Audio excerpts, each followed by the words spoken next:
Shalom Bapak Ibu, sahabat Galilea yang diberkati oleh Tuhan Yesus. Kembali kita siapkan diri sebelum kita masuki dunia kerja kita. Kita mau datang di hadirat Tuhan. Dan saudara masuki gerbangnya dengan hati yang bersukacita dan mengucap syukur. Mari kita siapkan diri kita berdoa. Bapa Surgawi, Bapa di dalam nama Tuhan Yesus, kami datang di hadapan-Mu dengan hati yang bersukacita dan mengucap syukur, sebab Tuhan baik, sangat baik, teramat baik dalam hidup kami yang telah menjaga, menyertai, memberkati istirahat tidur kami di sepanjang malam yang telah berlalu. Dan oleh rahmat-Mu, kebaikan-Mu semata-mata kami ada di hari ini. Umur panjang Engkau berikan dengan sehat dan kekuatan, bahkan semangat untuk melakukan kegiatan di hari ini. Mengurapi kami sebelum kami baca, dengar, renungkan firman-Mu. Firman yang kami baca, kami dengar, kami renungkan hari ini memotivasi kami untuk terus bersemangat menjalani kehidupan, sebab di dalam Engkau tidak ada yang sia-sia. Berkati dan urapi hamba-Mu di dalam nama Tuhan Yesus. Haleluya. Amin. Bapak Ibu, kita akan melihat di dalam Pengkhotbah pasalnya yang ke-1 ayat 1 sampai dengan ayatnya yang ke-18. Lembaga Alkitab Indonesia memberi judul Segala Sesuatu Sia-sia. Inilah perkataan pengkhotbah anak Daud, raja di Yerusalem. Kesia-siaan belaka, kata pengkhotbah, kesia-siaan belaka, segala sesuatu adalah sia-sia. Apakah gunanya manusia berusaha dengan jerih payah di bawah matahari? Keturunan yang satu pergi dan keturunan yang lain datang, tetapi bumi tetap ada. Matahari terbit, matahari terbenam, lalu terburu-buru menuju tempat ia terbit kembali. Angin bertiup ke selatan, lalu berputar ke utara. Terus menerus ia berputar, dan dalam putarannya angin itu kembali. Semua sungai mengalir ke laut, tetapi laut tidak juga menjadi penuh. Kemana sungai mengalir, ke situ sungai mengalir selalu. Ayat 8, segala sesuatu menjemukan sehingga tak terkatakan oleh manusia. Mata tidak kenyang melihat, telinga tidak puas mendengar. Ayat 9, apa yang pernah ada akan ada lagi, dan apa yang pernah dibuat akan dibuat lagi. Tak ada sesuatu yang baru di bawah matahari. Adakah sesuatu yang dapat dikatakan, lihatlah ini baru? Tetapi itu sudah ada dulu, lama sebelum kita ada. Ayat 11, kenangan-kenangan dari masa lampau tidak ada, dan dari masa depan yang masih akan datang pun tidak akan ada kenang-kenangan pada mereka yang hidup sesudahnya. Ayat 12, aku pengkhotbah adalah raja atas Israel di Yerusalem. Aku membulatkan hatiku untuk memeriksa dan menyelidiki dengan hikmat segala yang terjadi di bawah langit. Itu pekerjaan yang menyusahkan yang diberikan Allah kepada anak-anak manusia untuk melemahkan diri. Aku telah melihat segala perbuatan yang dilakukan orang di bawah matahari. Tetapi lihatlah, segala sesuatu adalah kesia-siaan dan usaha menjaring angin. Ayat 15, yang bengkok tak dapat diluruskan, dan yang tidak ada tak dapat dihitung. Ayat 16, aku berkata dalam hati, lihatlah, aku telah memperbesar dan menambah hikmat lebih daripada semua orang yang memerintah atas Yerusalem sebelum aku. Dan hatiku telah memperoleh banyak hikmat dan pengetahuan.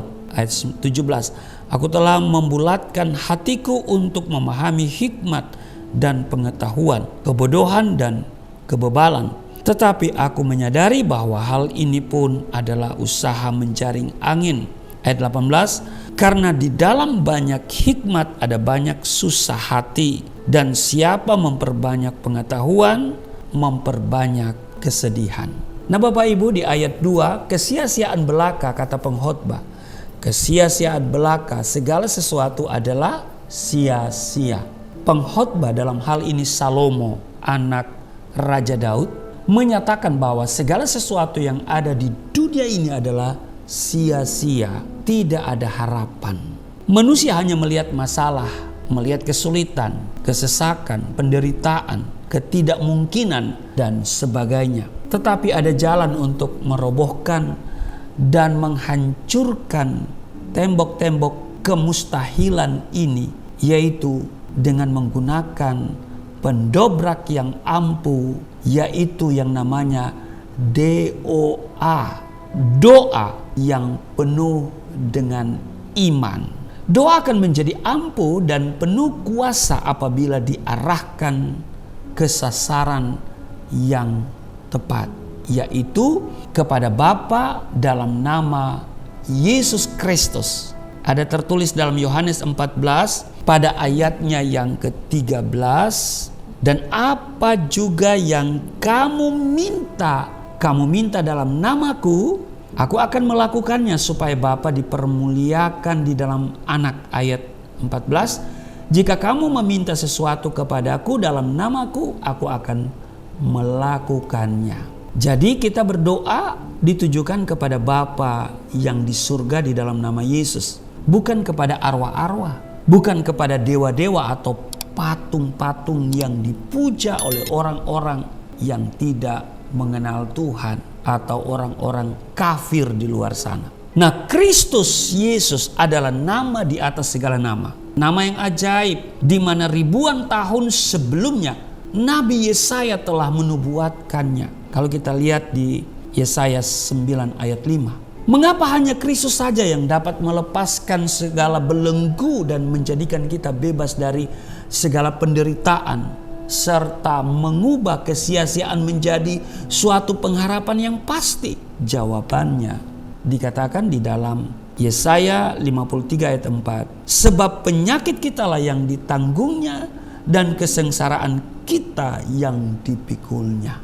Dan juga tertulis di Yesaya 53 ayatnya yang kelima, dia tertikam oleh karena pemberontakan kita, dia diremukkan oleh karena kejahatan kita, ganjaran yang mendatangkan keselamatan bagi kita ditimpakan kepadanya, dan oleh bilur-bilurnya kita menjadi sembuh. Nah, untuk maksud dan tujuan inilah Kristus datang ke dunia. Tidak ada manusia ataupun nabi manapun yang dapat disamakan dengan Kristus, karena Bapa sangat meninggikan dia, sehingga segala yang ada di langit dan yang ada di bumi dan yang ada di bawah bumi bertekuk lutut kepadanya. Itu saudara baca di Filipi 2 ayat 10 dan 11.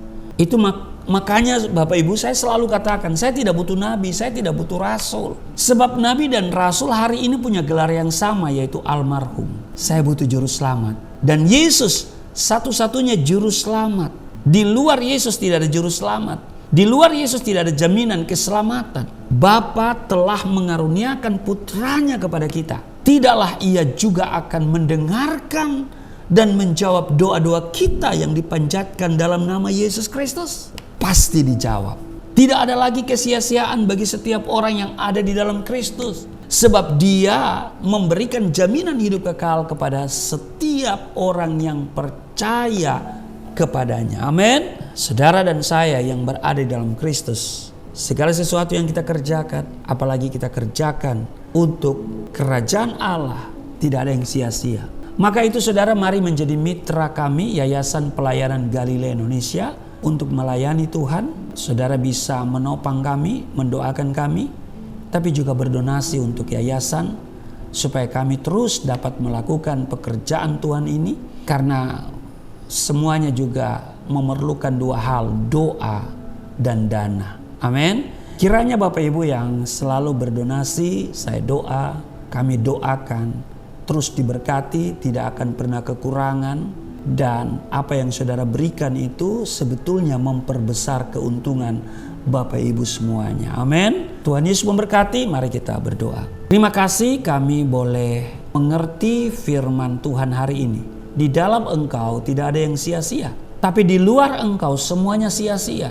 Maka itu kami akan selalu menjalani kehidupan di dalam Yesus Kristus dan memberikan bagian yang dapat kami berikan untuk pekerjaan Tuhan. Menjadi mitra Yayasan Pelayanan Galilea Indonesia untuk bersama-sama menyelesaikan amanat agung. Berkati setiap mereka yang terus menopang yayasan ini, yang berdoa dan juga berdonasi. Tuhan mengenal setiap mereka. Tuhan melihat hati mereka. Tuhan tahu apa yang mereka sedang gumuli. Dan hamba percaya rancangan Tuhan bagi kami semua rancangan damai sejahtera. Tuhan merancangkan kami hidup berkelimpahan, bukan kekurangan. Berkati kami semua, berkati sahabat Galilea dalam tugas kerja hari ini.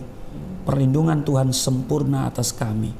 Di dalam nama Tuhan Yesus, haleluya, amin.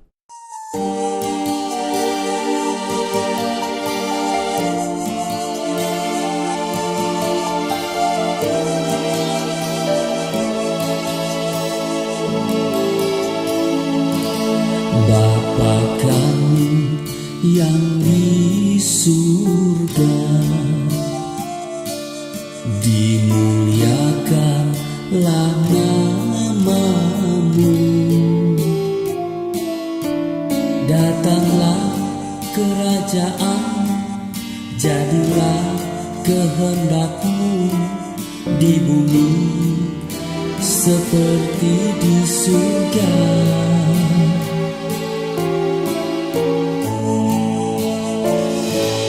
Berikanlah kepada